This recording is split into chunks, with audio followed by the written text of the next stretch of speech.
This is the X-Zone Broadcast Network, broadcasting worldwide on broadcast affiliates and satellite program providers, including CNN Broadcast Network, Sirius Satellite Network, Star Media, Good News Radio Network, Angel Broadcast Network, Wiki Broadcast Network, and WPBN TV. For more information on the X-Zone Broadcast Network, visit us at www.xzbn.net.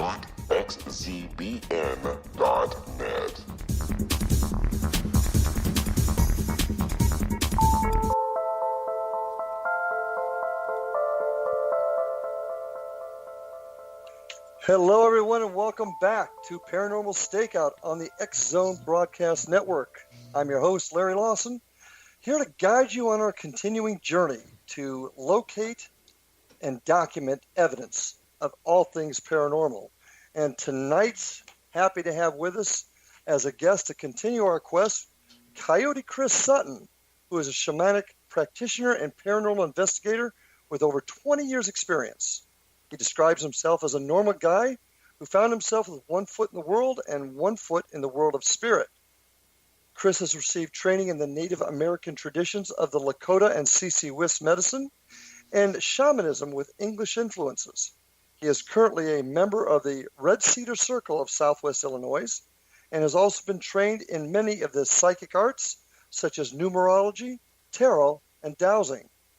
Chris uses his shamanic training in his paranormal work and focuses on helping people who are having difficult paranormal problems.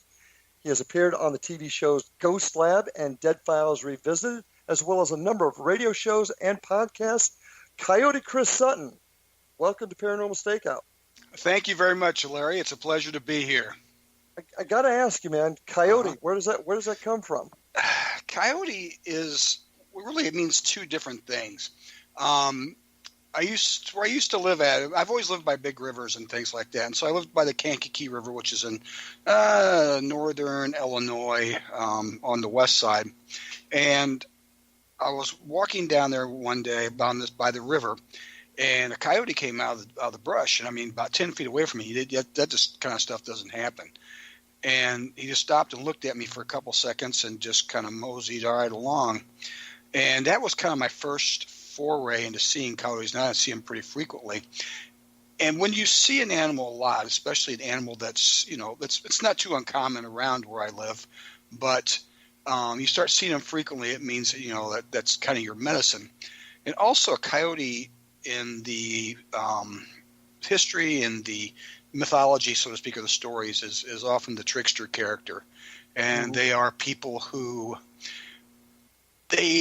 basically they answer only to spirit, so to speak. I mean, you kind of cut the middleman out, and we're the kind of people that say awkward things that people don't want to hear, or especially if I'm doing readings for people and things like that. They're spiritual readings, and I want to show them a mirror of themselves. This is who you are. This is what you want. And so, and also I tend to screw things up. And as you also know, many of the coyote stories are always in trouble, and that's not too far from the truth. So one day says, I've had more than one person say, oh, God, you're just a coyote. And it's, okay, that's the way it is. That's the way it is. And so that's who I am. And that's why I go by that. Okay. Well, you're shamanic practitioner. Right. What exactly does that mean? And you've been trained, obviously, in the ways of Native American medicine. So, kind of explain that to us, if you can. Well, what I do, it's kind of poor form or rude to call yourself a shaman. That's kind of the way it is. And so, if other people think I'm a shaman, that's fine. People tell me that, and I say that's cool. Thank you, I appreciate it. But I'm a shamanic practitioner. Means I practice shamanism. And this is what I do. And if I can help people with what I do, then that's great. That's what it's all about. Shamanism is a medicine, and a medicine is a power or a gift that spirit, or some people would say God, gives to us. And we all have a medicine of some kind, whether it's that, or some people are very good mediums. Some people are like you, are investigators, police officers, and that's a skill. That's a medicine. That's a talent that was given to you. And we use the medicine first we always help ourselves, which sounds kind of conceited, but it's not, because if you're going to help somebody else, you damn well better have your your boat in order before you can set sail on that happy path of saving the world. And I've worked in social services for 30 years, and I've seen too often people want to save everybody else, and they're not standing on very firm ground themselves. That they need help. So you heal yourself first, and that comes with your training and things like that. You start working. People do the things to you that I do with other people now, and that was part of my healing from the things that I've gone through in the past. And then I use it now. Sometimes I have to get my own house in order again because I'm a human being, so I'll mess up or I'll get off the right track, and I have to use my medicine, to meditate and to go into spirit and to kind of get back together again. And with shamanism, your area of it directly connected with Native Americans, right? Yeah, my training has been yes. I have from what I know, I am not Native American. I may have a little bit of blood, and that's not really. I used to kind of worry about that, and I don't anymore because this is just people. I've always been in the right place at the right time to get the teaching I'm needed, and so it's almost like Spirit said, "Okay, this is what you're supposed to be doing." It's certainly nothing I ever aspired towards when I was started college and things like that.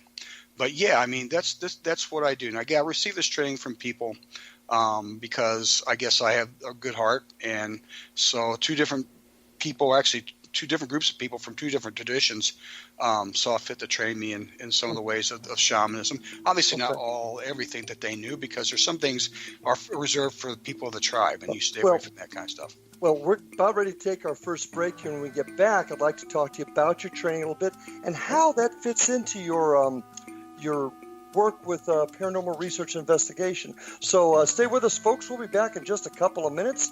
Paranormal Stakeout.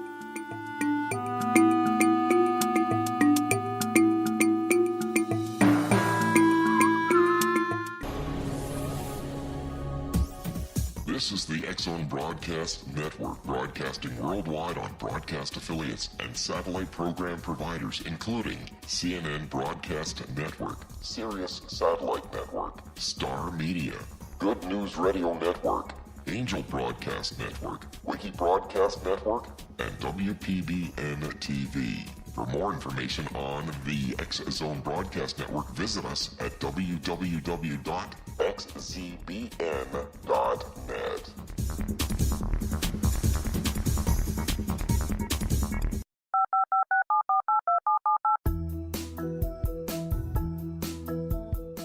Did you know that when you're on the road with limited data or Wi-Fi, you can still listen to the X-Zone Radio Show with Rob McConnell, The Science of Magic with Gwilda Wiyaka, X-1, Dimension X, Space Patrol, and every minute of the X-Zone Broadcast Network by calling 213-401-0080, courtesy of Audio Now. No smartphone, app, or internet needed. It saves your data plan, and it's free if you have unlimited minutes. Call 213-401-0080 to listen on any phone, anytime, anywhere. Remember, 213-401-0080 for the best of the paranormal, parapsychology, and sci-fi radio programming anywhere, 24/7, 365.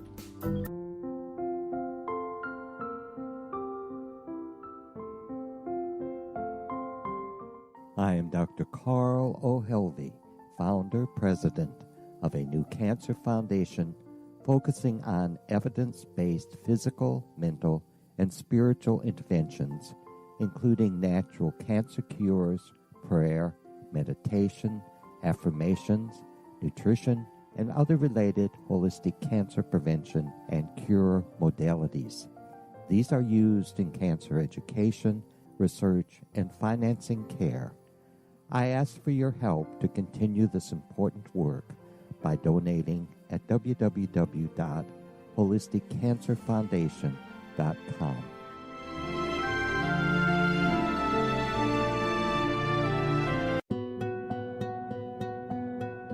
Is it science or is it magic? Once a magical thing has been scientifically proven, is it no longer magic? Or is magic simply the science of tomorrow? Join me, Gwilda Wiyaka, on The Science of Magic, a syndicated radio program dedicated to combining the science and magic of today's dynamic and controversial topics to co-create new solutions. By triangulating information from today's leading experts from the scientific and magical fields, we uncover expansive and evolutionary truths you won't find anywhere else.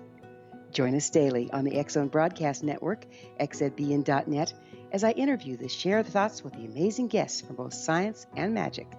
The resulting knowledge is unprecedented. As a gift to you, the listener, past episodes can be accessed on our website free of charge at thescienceofmagic.net.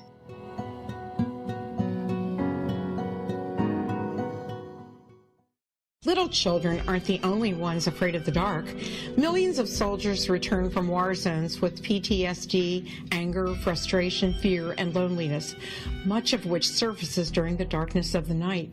You have the chance to change the lives of these American heroes. Songs and Stories for Soldiers.us provides free MP3 players for these men and women. With a list of 3 million songs in 16 different styles, 100,000 audiobooks, and 30,000 old-time radio programs, every veteran can find something to soothe and comfort them at no cost.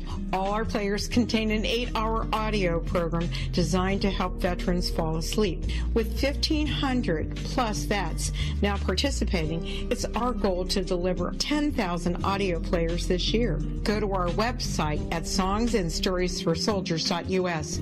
Help us help a veteran make it through the night.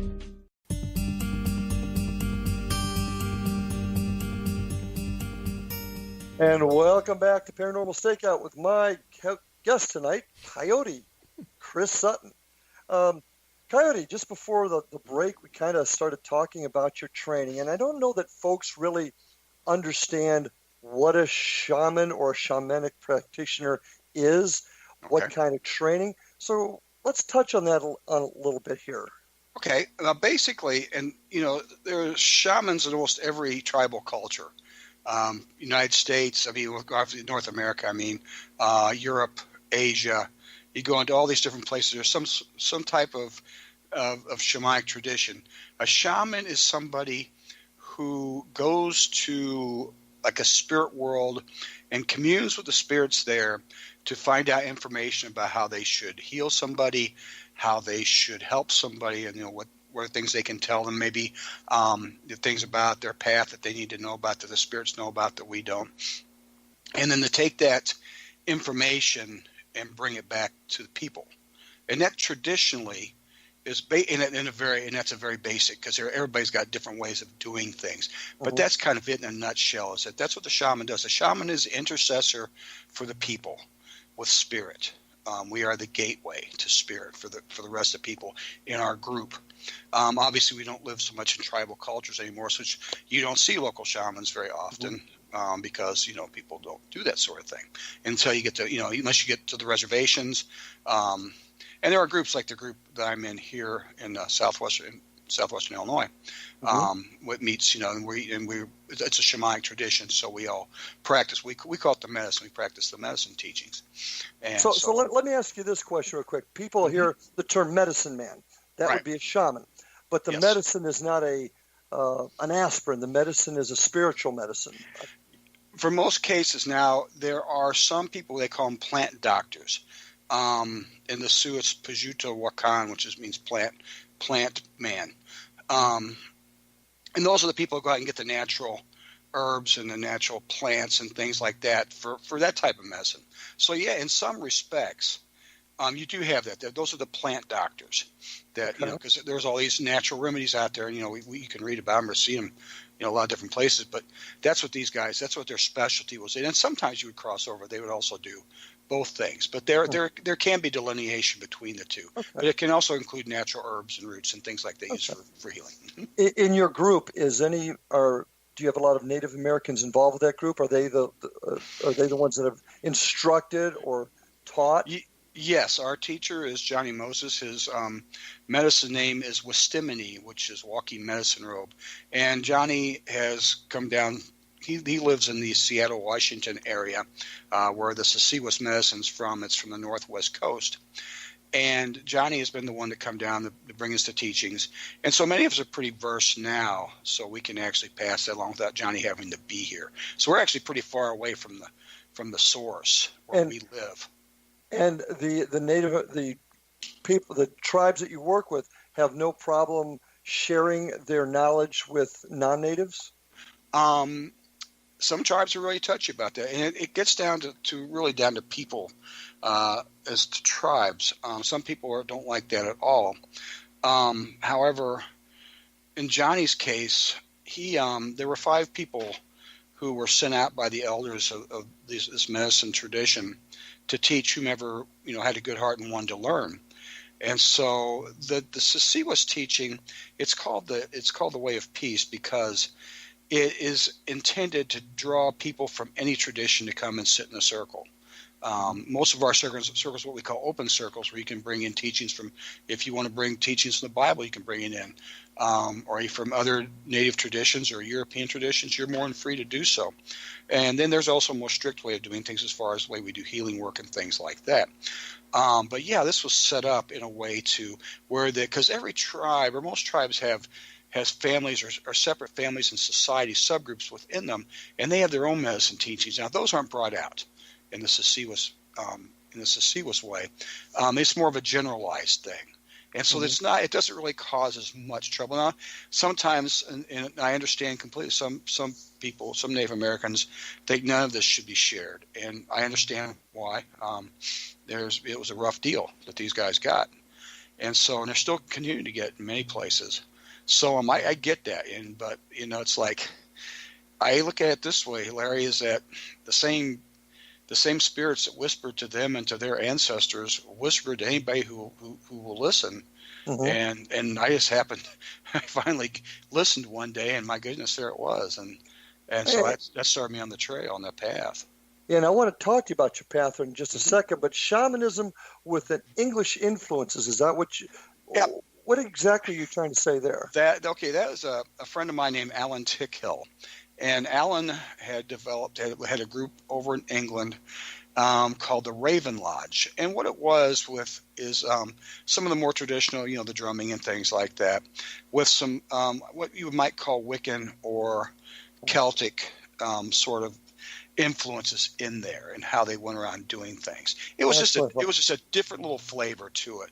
It was all pretty traditional, but there were some things in there, the use of some of the tools they would use. You might see something more that you would see in Europe or England than you would over here, that type of stuff. I'm trying to think of one thing in particular. You might see a thing, which is a ceremonial knife or something like that, something like that you would see here. And anathemy, yeah.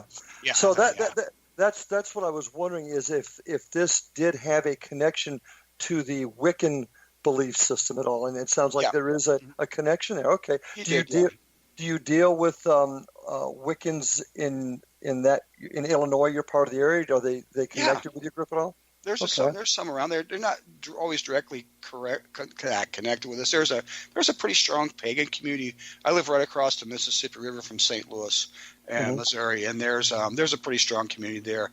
And we mix sometimes. I mean, I always got along really well with Wiccans. Most of the Wiccans I know are solitary practitioners, and they're just like regular, but they don't really like bring it out too often unless they're around somebody they trust.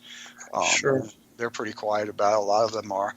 And I do worry about Wiccans because so many people connect them with Satanists, and that's very inaccurate.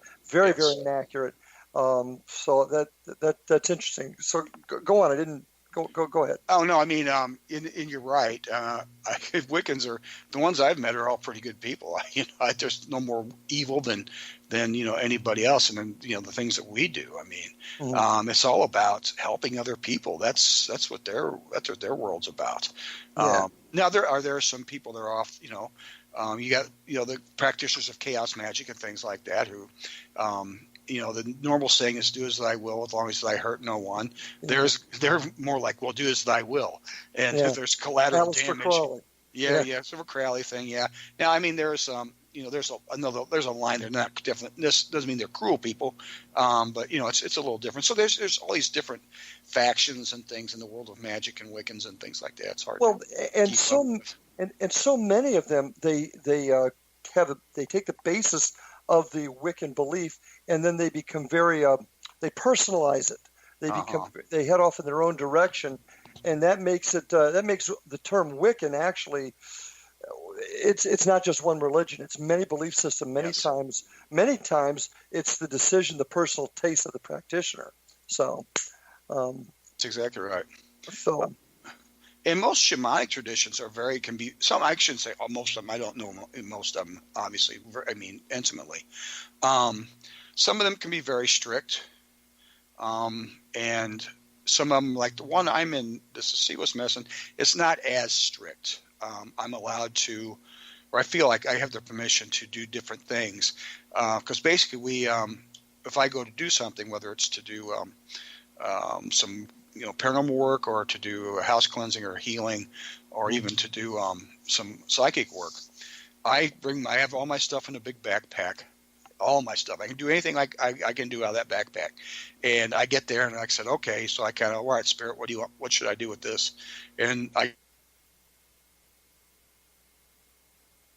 allowed to do that. I'm allowed to sort of work with Spirit, because that's a Si-Si Wiss tradition, is, Spirit tells you what to do. And you may do one thing one time and another thing the next time. Well, and that's a whole other subject I'd like to get into, but I want to find out a little bit here. You're also a paranormal researcher and investigator. Investigator, yeah. Mm-hmm. What came first, the shamanistic work or the paranormal work? The shamanistic work, by about 5 or 6 years. Okay. And I got into the paranormal kind of by accident. My friend of mine's son was a DJ at the local community college.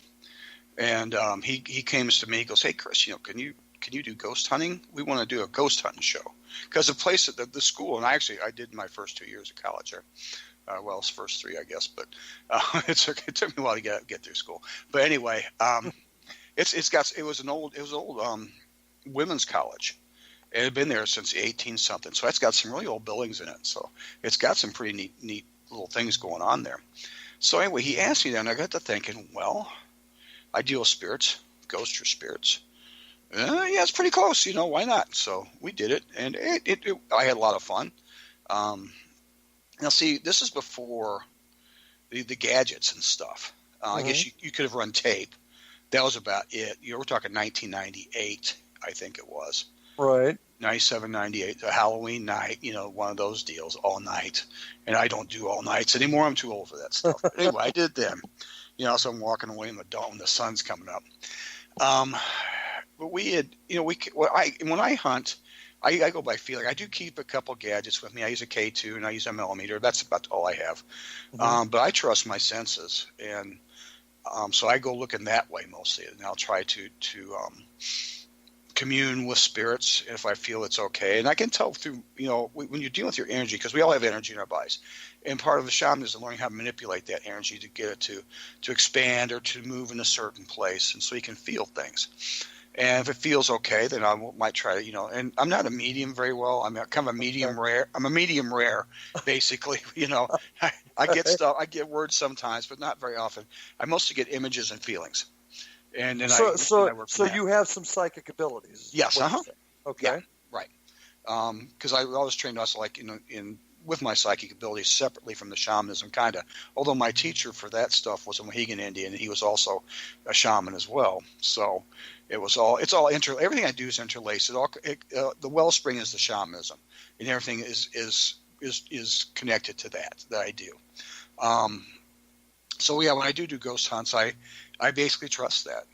And I might pull a millimeter out once in a while, or if we're asking questions, or I got a group of people, then we'll pull out the K2s or the obvious. I don't carry an obvious. My people I do work with sometimes, they have all that stuff, and so I let them do it. The tech stuff, and I love it. I think it's really interesting. I just trust what I do. But I think when people are doing the tech stuff and all those types of things, I think it's great. I think it's something that needs to be done. I love working with people like that, because I like to play bird dog and say, hey, why don't you try over here? I'm getting this feeling, and they'll go over and a lot of times they'll find stuff. And, okay, I got to ask you this question. Sure. We're getting ready to come up on the next break, and maybe this is a great question to hit in when we come back. You tell somebody to go stand over there, I feel something. Mm-hmm. How often, and I want you to think about this, how often do they come up with, oh, yes, I feel it, but really without any actual evidence? In other words, is it them? Is it their emotions? And want you to think about that a little bit as we go into this next break. And folks, stay with us. I got Coyote Chris Sutton with us, shamanic practitioner as well as paranormal investigator. Rarely do we have two of the same on the show at the same time. So, Chris, we're enjoying this. Folks, stay with us. We'll be back with you right after this break.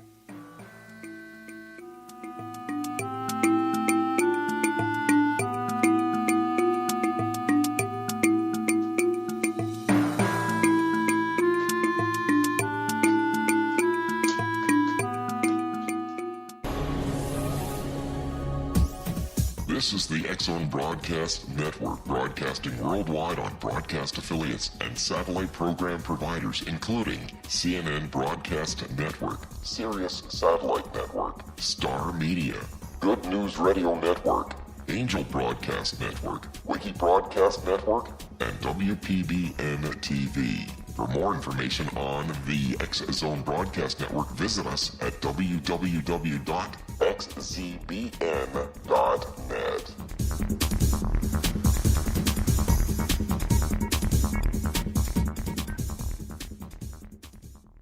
How would you like to be able to read other people's minds? Well, the next best thing is here. When you know how to read a person's name, you know how the person thinks, feels, and behaves. Each letter in our name holds a key to unlock our true essence. Our name contains both our gifts and challenges in this lifetime. Numerology science discovers personality secrets hidden in the placement of the letters of our names, including the first and last impression people remember about us. Sharon shows us how to interpret the arrangement of letters as outlined in her book, Know the Name, Know the Person. Sharon Lynn Wyeth created numerology science after 18 years of research and testing her theories, and has supported thousands of people around the world in understanding themselves and others better.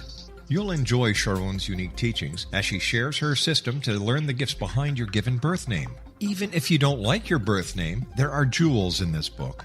If you're thinking of changing your name, ready to name your child, or wanting to get along better with others, this is the book for you. If you'd like to improve your relationships and change your life for the better, get the book today, Know the Name, Know the Person, or visit www.knowthename.com. That's www.knowthename.com.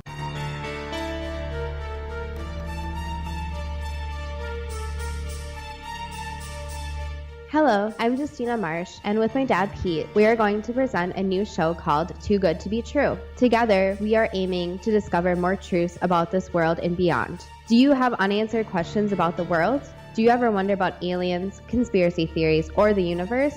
There are many shows discussing subjects such as pyramids or UFOs, but we want to relay this information based on our own research, including from spiritual means. Hopefully, listeners will be helped with their own beliefs and will appreciate the psychic insights that add to the previous research and information. We both look forward to sharing this insight and beginning this journey with our listeners. Visit xzbn.net for more information about when to listen.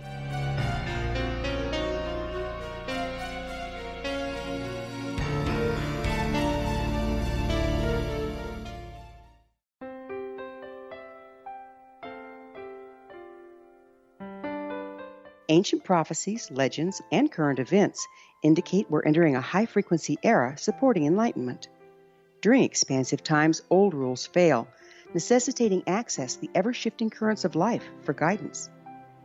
There's an ancient form of shamanism through which we can obtain the information we need. I'm Gwilda Wiyaka, founder and director of Path Home Shamanic Art School, with a great new provision for those interested in spiritual evolution and personal empowerment. Galactic Shamanism, Art of the Ancients, Key to Tomorrow, is an upcoming series of leading-edge online affordable classes designed to guide and support you and your family during these times of transition. Embrace the magic. Empower your life. Study Galactic Shamanism at findyourpathhome.com.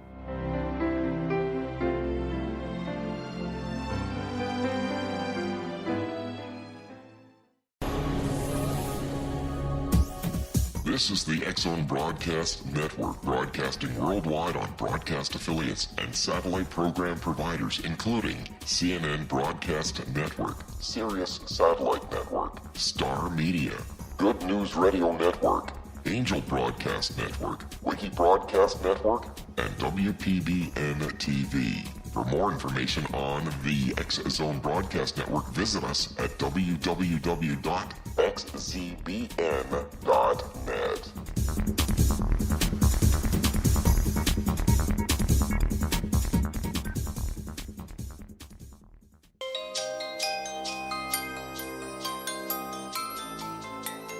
And we are back with Paranormal Stakeout and Coyote Chris Sutton, shamanic practitioner and paranormal investigator. Chris, great conversation. And when we left, I was kind of trying to make a point about folks and their emotions, perhaps influencing what they feel and see. Have you had that experience? Yes, definitely. I always tell people before they go out that to make sure that that is something that they get cleared or that they're at least aware of, because that will definitely shade what they think they feel, what they think they see. And they're looking, some people are looking for specific things. That's another thing I always tell people: expect nothing, be ready for anything. And they're looking for something, and then they're just all emotionally into it. They've watched too many ghost shows, and they're all freaked out. And yeah, it does. It will affect their whole experience. I mean, they might think they see something when they don't. They feel something when they don't. So yeah, that is definitely something.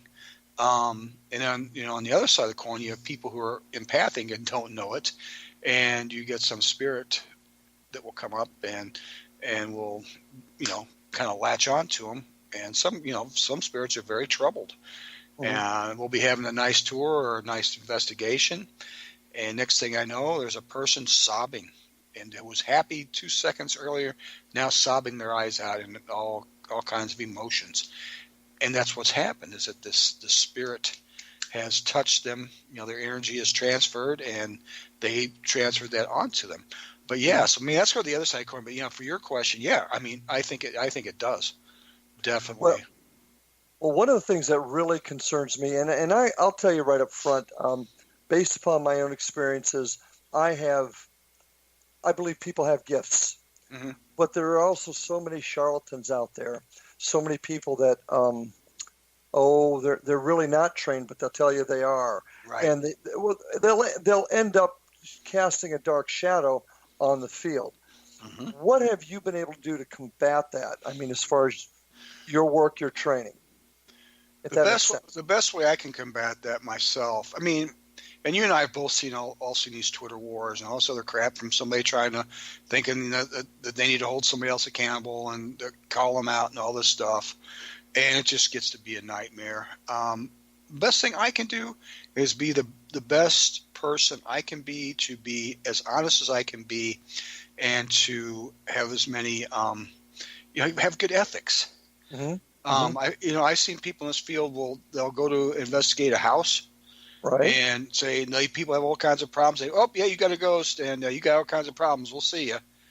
We've got the information we needed, and mm-hmm. I'm totally against that. If you don't believe in people who have these types of gifts, that's fine, but you damn well better be able to connect them with somebody who either has a gift or can help, somebody who can help them out. Well, you're hitting on a real important point for me.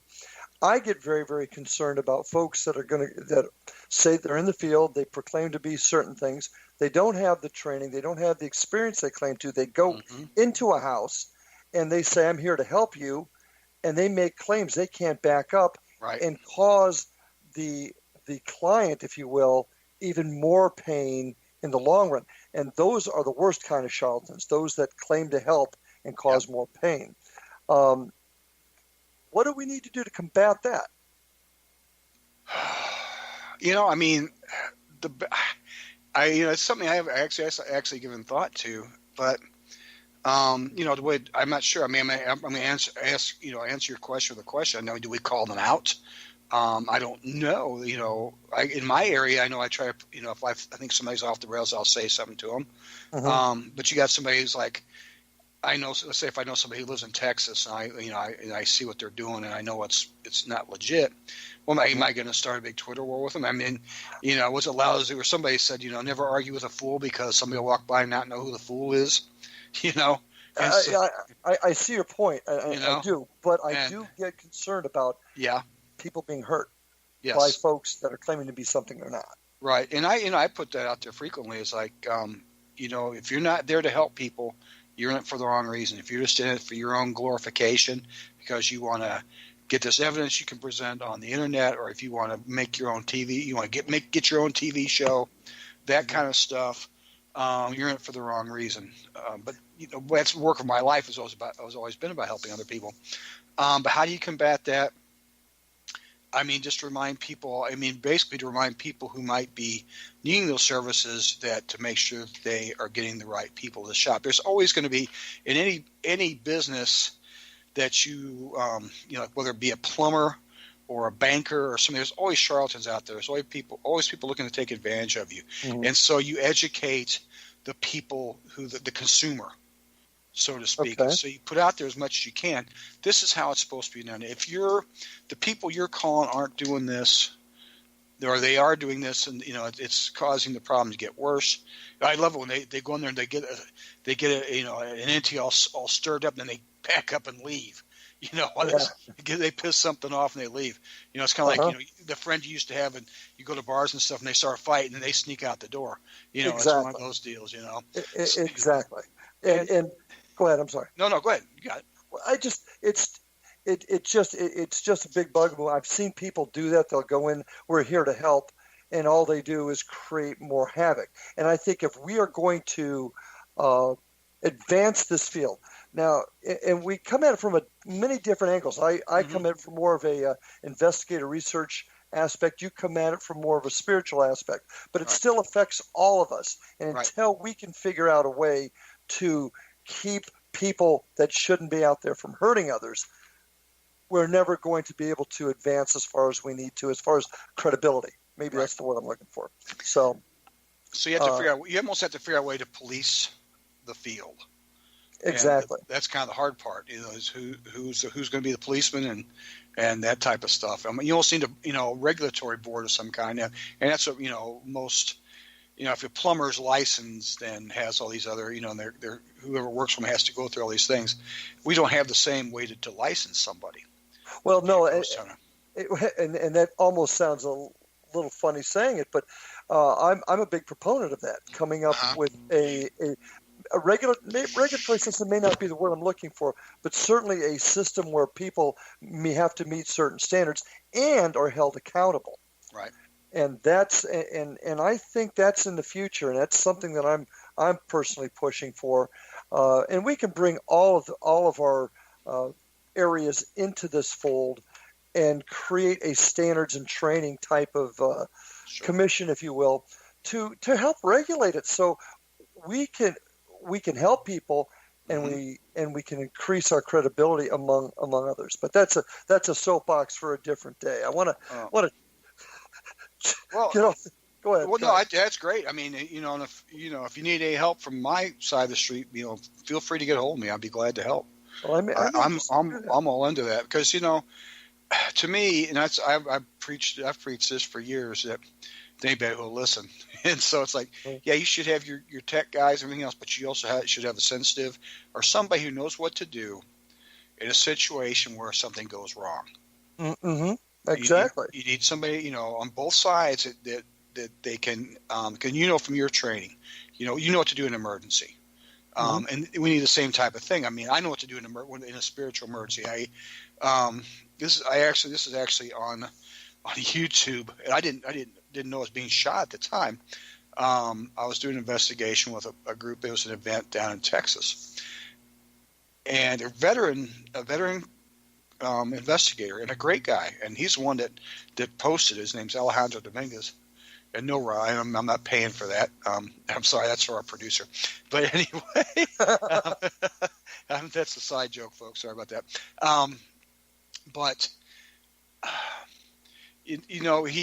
I heard this guy in the next room. We were investigating this one room.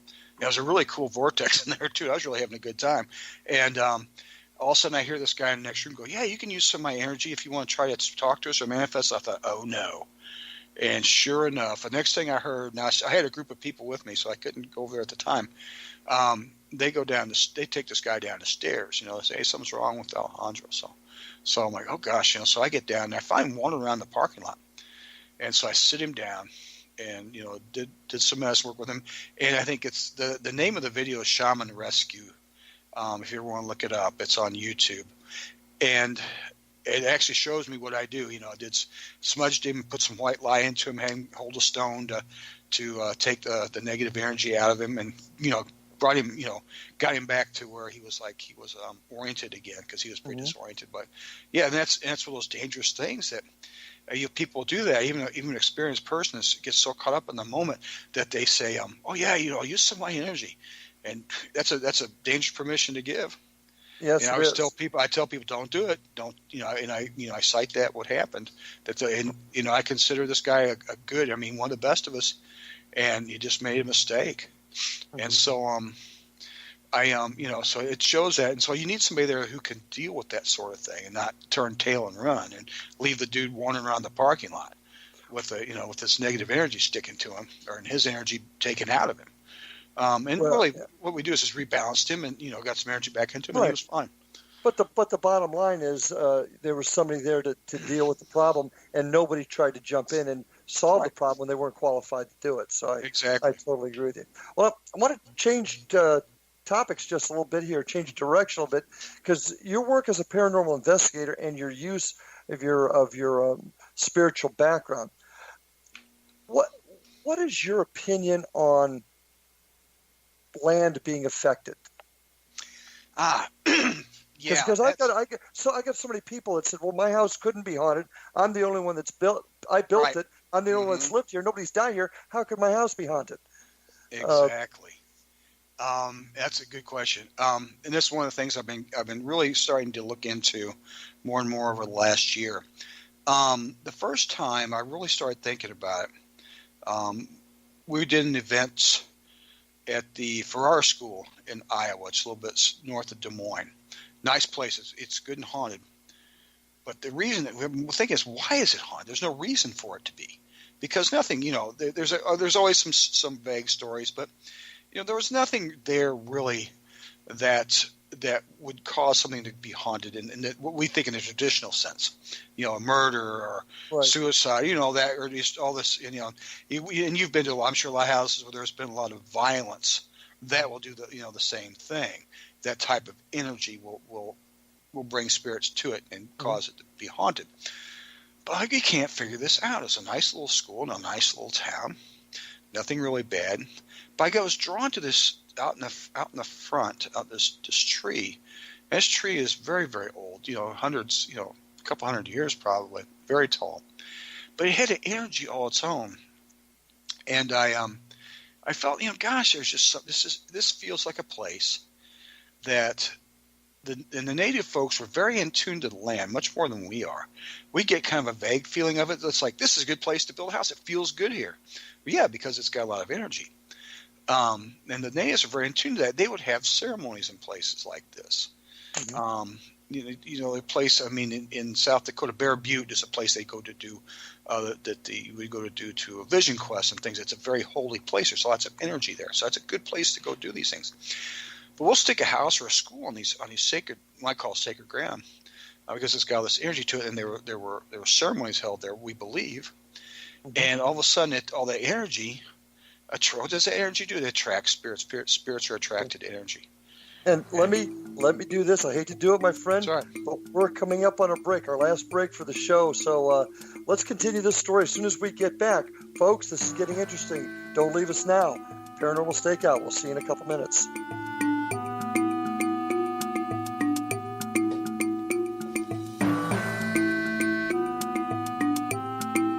The Earth is under ever-increasing pressure from untenable lifestyles and growing populations. Yet, viable answers seem in short supply. What if I told you there's an ancient form that can empower you to take charge of your life?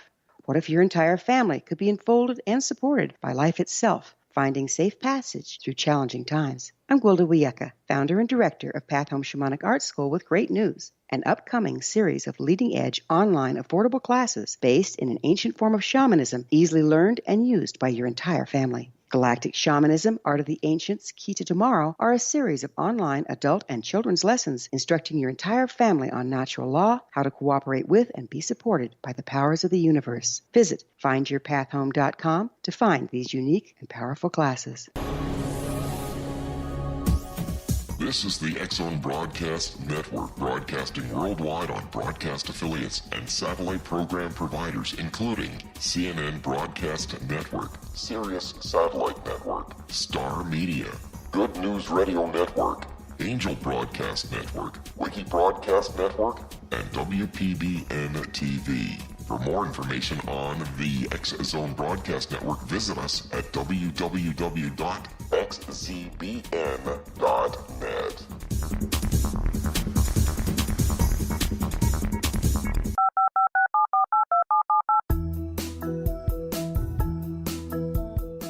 Did you know that when you're on the road with limited data or Wi-Fi, you can still listen to the X-Zone Radio Show with Rob McConnell, The Science of Magic with Gwilda Wiyaka, X-1, Dimension X, Space Patrol, and every minute of the X-Zone Broadcast Network by calling 213-401-0080, courtesy of Audio Now. No smartphone, app, or internet needed. It saves your data plan, and it's free if you have unlimited minutes. Call 213-401-0080 to listen on any phone, anytime, anywhere. Remember, 213-401-0080 for the best of the paranormal, parapsychology, and sci-fi radio programming anywhere, 24/7, 365.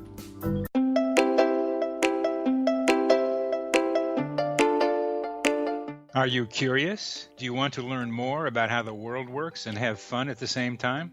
Study coincidences with me, Dr. Bernie Beitman, MD, on my Connecting with Coincidence radio show, here on the XZBN network.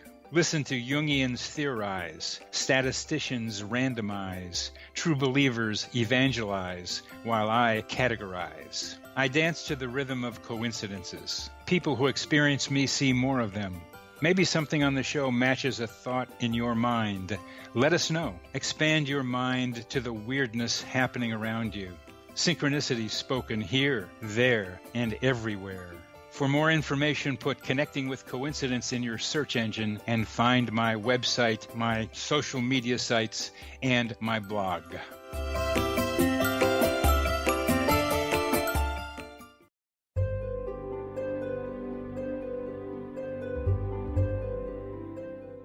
What is truth? Historically, we viewed things as either being true or false. Now, as we enter a more expansive era, we find the question is not, is it true, but rather, how true is it? I'm Gwilda Wiyaka, host of the Science of Magic Radio, a syndicated, internationally broadcast radio program dedicated to uncovering this ever-expanding truth. Join me daily on the X-Zone Broadcast Network, xzbn.net, as I interview today's leading experts from the fields of science and magic to uncover the hidden truth between the lines drawn in the sand. What we unearth in our discussions is not only amazing, but totally unprecedented. You won't want to miss a single episode. In service to our listeners, past episodes can always be found on our website with our compliments at thescienceofmagic.net.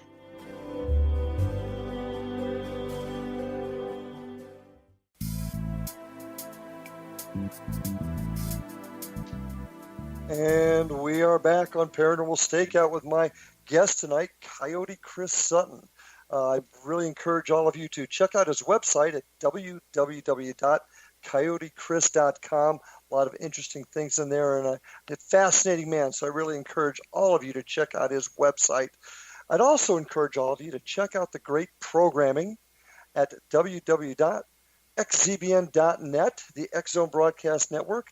Check out all the terrific programs that is on this network, all the many different things that you can listen to and learn more about the paranormal. Chris, let's get back into that story. I'm really fascinated. So you're pick it up where you left off. Okay, so we find this tree. We find this nice haunted school that's closed down and some middle of, and every haunted building in Iowa is in the middle of nowhere. If anybody ever wonders, there's never in town. They're always out in the sticks someplace. So anyway, I'm feeling this, and I'm like, wow, this is really different. This feels really different.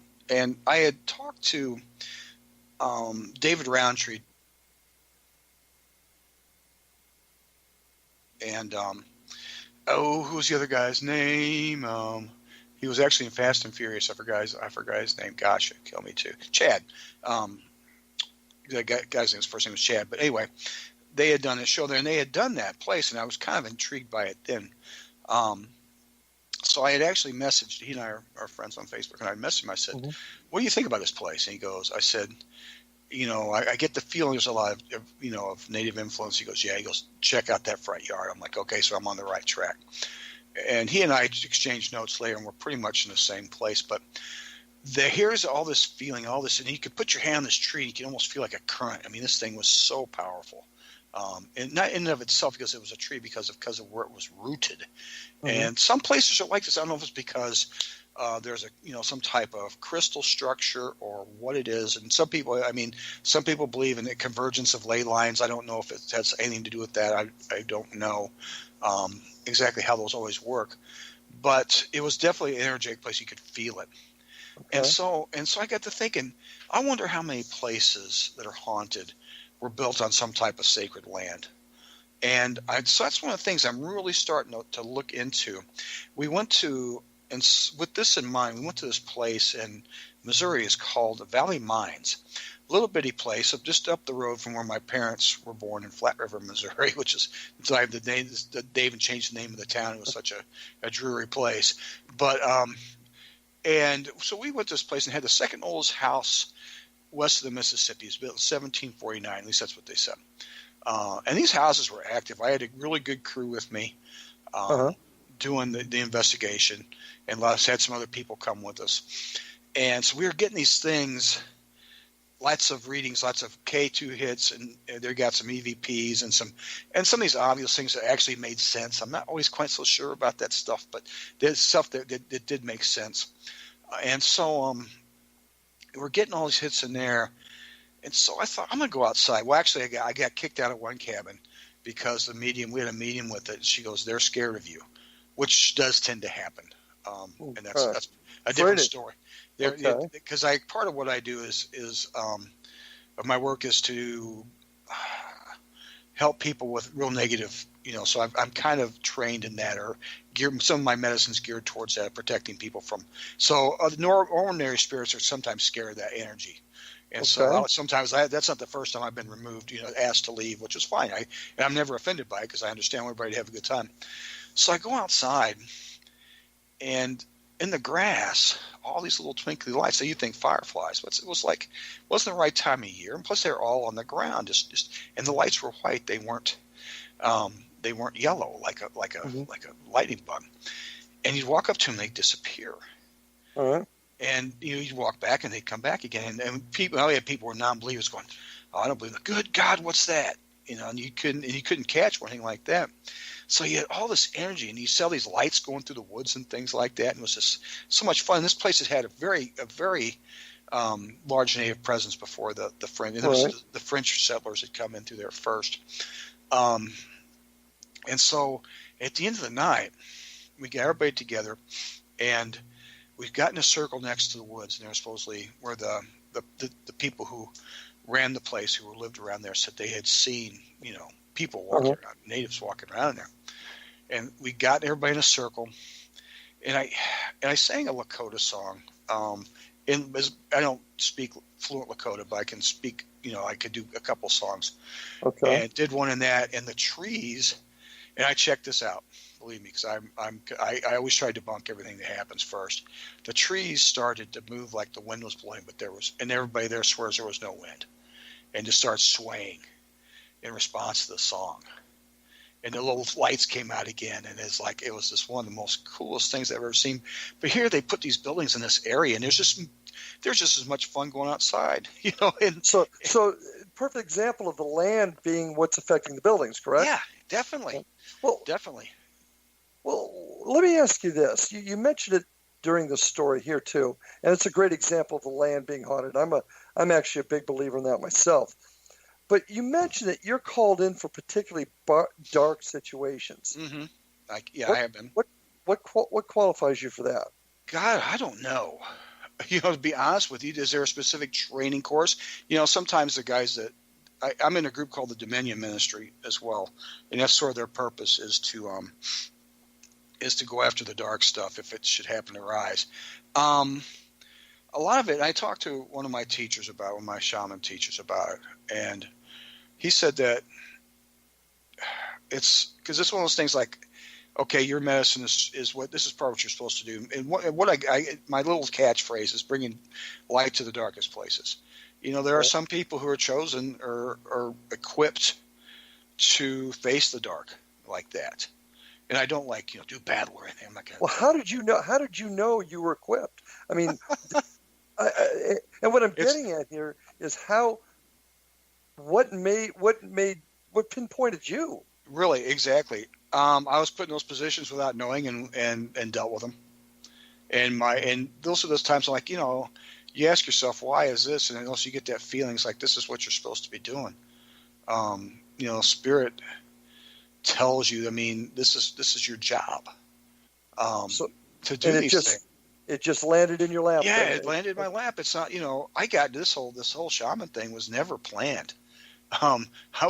When I first received the calling, or as you could say, or the first, my little thing in my bio says you found 1 foot in this world, 1 foot in spirit. It happened when I was 35 years old. I was going to go into law. I was going to take the law school entrance exam.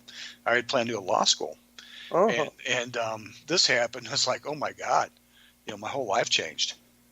And it's the same thing. It's like, you just know. Who would go out looking to I'm not some guy that watched Dances of Wolves 100 times and said, oh, I want to be a shaman. And that's not how it happened. It was just there. And that was what I was supposed to do. So you feel in your heart, this is what you're supposed to be doing. And does it mean I'm like I don't do exorcism or things like that. I go and do what I can to help the people there. Okay. And whatever happens, happens. You're going to be joining us at our Para-Unity Conference in Fellsmere, Florida, November 3rd through the 4th. You're going to be with us on Skype. Very excited about having you there. What are we going to hear from you? What is the audience going to hear from you during your session? Larry, I've given this a lot of thoughts. It's a short amount of time than I normally get. So what I'm going to do is I'm going to talk about, and this is how my world works. Okay, I have notes and things. I've got several types of presentation I give. I have some notes and things, and I'll wad those up, and we'll just go free form with the whole thing because it's so different. But I'll talk about is how my shamanism works with ghost hunting and how I used to help others and things like that, and basically how those things work together. Okay. That'll be my main focus on that. I've got some other ones in the can that I use, but it's more appropriate, I think, in person and things like that. But yeah, anyway, it's going to be good no matter which way I go. It'll be great. I love to do these things. I get real cranked up to do them, and I want everybody to have a good time and to learn something and to laugh and things like that. Who knows? I might pull my drum out and do a song over Skype.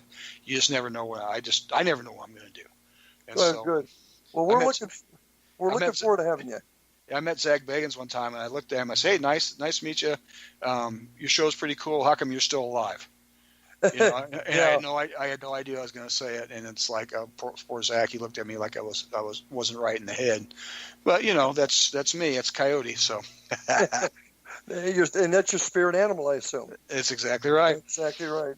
Well, we're looking forward to having you. It's going to be a great time. Remember, folks, November 3rd through the 5th. Our own Rob McConnell is our keynote speaker, and I hope to get you actually out to Fellsmere sometime. Coyote, to have you check this really unique place out. So I'd love to. I'm here to, anytime, get me out there. I'd love to go. Okay, we'll talk about that, and we got to get you back on the show because I actually have about a dozen more questions I'd love to ask you. So let's plan on that too in the near future. How about that? Sounds great, man. I'd love to. This is a good show. And folks, I also would like to remind you to check me out at www.paranormalstate.com. paranormalstakeout.com. You'll get a chance to see all of my shows on there and click on the ones you want to hear. And a lot of great guests, a lot of great information on it. And as I said before, I want to invite everybody to listen to the show next week. It'll be the last show before we get to the Para-Unity Conference. And I'm looking forward to have Rob out there and joining us in Fellsmere. So with that, folks, take care, be careful, and we will see you on the other side.